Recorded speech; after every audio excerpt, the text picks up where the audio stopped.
What's up, you guys? Welcome back to the Red Acre Homestead. Today I am working on canning some marinara sauce, and this year is actually the first year that herbs and all are from our garden, so it's kind of exciting. And yeah, I'm going to share with you guys the process. So what you're going to need is about 20 pounds of tomatoes. So what you want to do is wash the tomatoes. And I'm not really that picky with my tomatoes. Like, they're all kind of ugly, but I don't really care. I just cut off the ugly and the bruising and go from there. Like, just because a tomato is ugly, like this one here, doesn't mean it's not usable.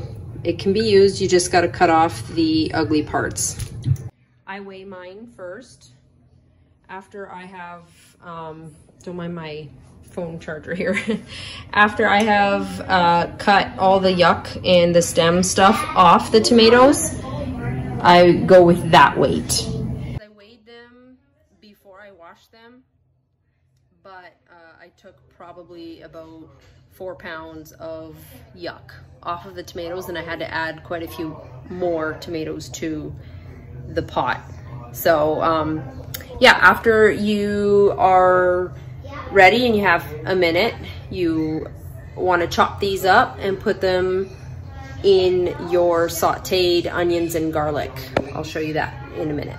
Next up, after you have your 20 pounds of tomatoes washed, next you want 1 cup of garden fresh tomatoes. Obviously, if you don't have garden fresh, grocery store works too. It just feels more accomplishing for me when I say they're garden fresh and that everything was grown in the garden. So you want to dice up 1 cup of onions.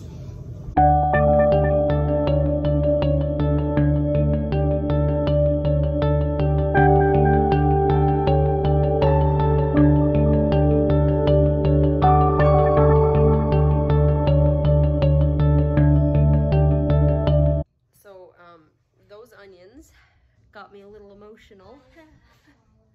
They are super strong. So anyway, 1 cup of onions chopped and sauteed in 3 teaspoons of olive oil with 6 cloves garlic.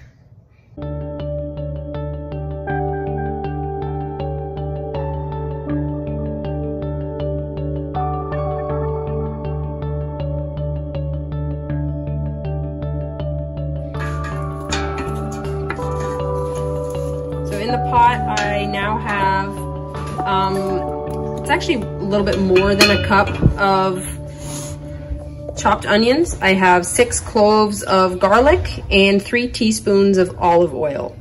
I'm gonna simmer this, saute it a little bit until they are slightly caramelized. And then I will add a little bit of salt and then the rest of my ingredients. I will have the full actual written form of this recipe up on our website. So once that is up and running, I will share that on here as well, and you can click that and print that recipe. I like to blend my tomatoes. I don't necessarily like chopping them. I just throw them in my blender and lightly blend them because I don't like chunky sauces. I like them to be nice and smooth. So yeah, I'm gonna put the 20 pounds of tomatoes into the blender. Once the onions reach this consistency, semi-transparent, let me see if I can get that like that. At this point, I like to add a tablespoon. I like to do slightly more than a tablespoon. Add that, stir it in nicely. And at this point, I will start adding my tomatoes.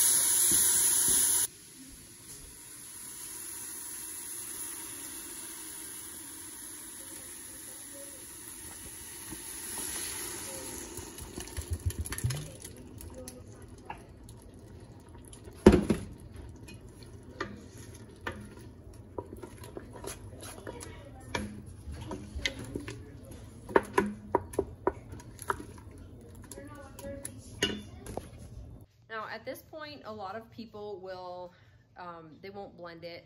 A lot of people will actually just chop up the tomatoes and bring them to a boil. And once the tomatoes have broken down, then they will put it through either a food mill or like a sieve, and then they'll get the skins and the seeds out that way. And then after that, they'll bring it back to the pot and boil it down. But I'm too lazy for that. I do not like to add any extra steps or any extra dishes. I honestly don't mind if there's skins in my sauces.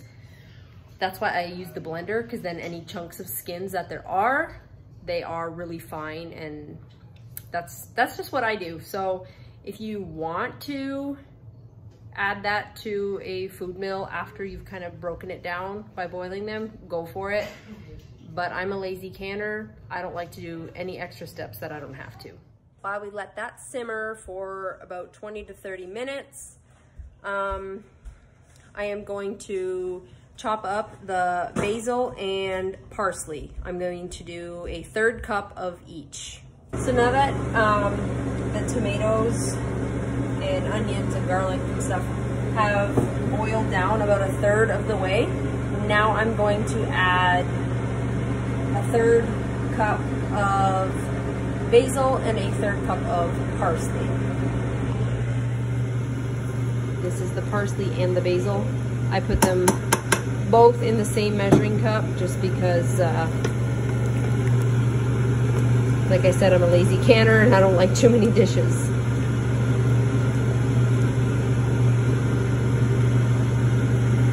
Now I'm gonna let this simmer probably for about another half hour, and then I'm going to add them to my jars, and then I will water bath.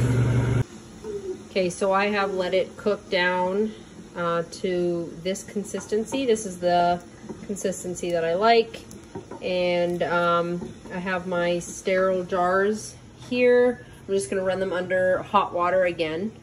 I just took them out of the dishwasher and put them in here. And my lids are in here. I'll be taking them out right now too. And the whole point of having the lids in boiling water is to make sure that they are sterile. Because you don't want any germs in your jars. If you have any kind of icky germs or bacteria in your jars, then you risk getting botulism, whatever. But to be honest, I'm not that picky with it. I know some people might freak out at me, but I've been canning for years and I've never had an issue with botulism, and I've never been that crazy picky with sterilizing everything. Like, I do boil them, and yeah, I'm not, like I said, I'm not that picky with it. Now, I have my sterile jars right here, my funnel, and my ladle. Boop, there it is. Anyway, so I have my ladle, my funnel. I don't use measuring spoons because I hate clutter in the kitchen, so I try to have the least amount of utensils and dishes as possible. So anyway, I have my real lemon juice. This is the only preservative that's in there. I don't like to use anything else. This and vinegar. So you're gonna put 3 tablespoons of lemon juice in the bottom of each jar. And then you're going to put the sauce into the jars, leaving a 1/2 inch headspace at the top.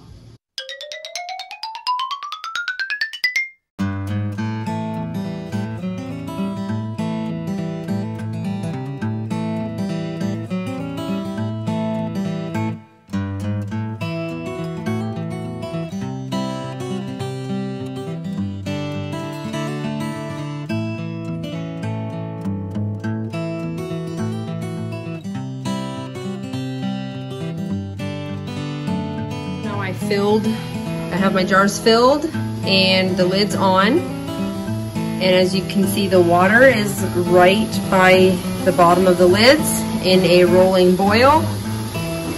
I'm going to close the lid and set my timer for 30 minutes.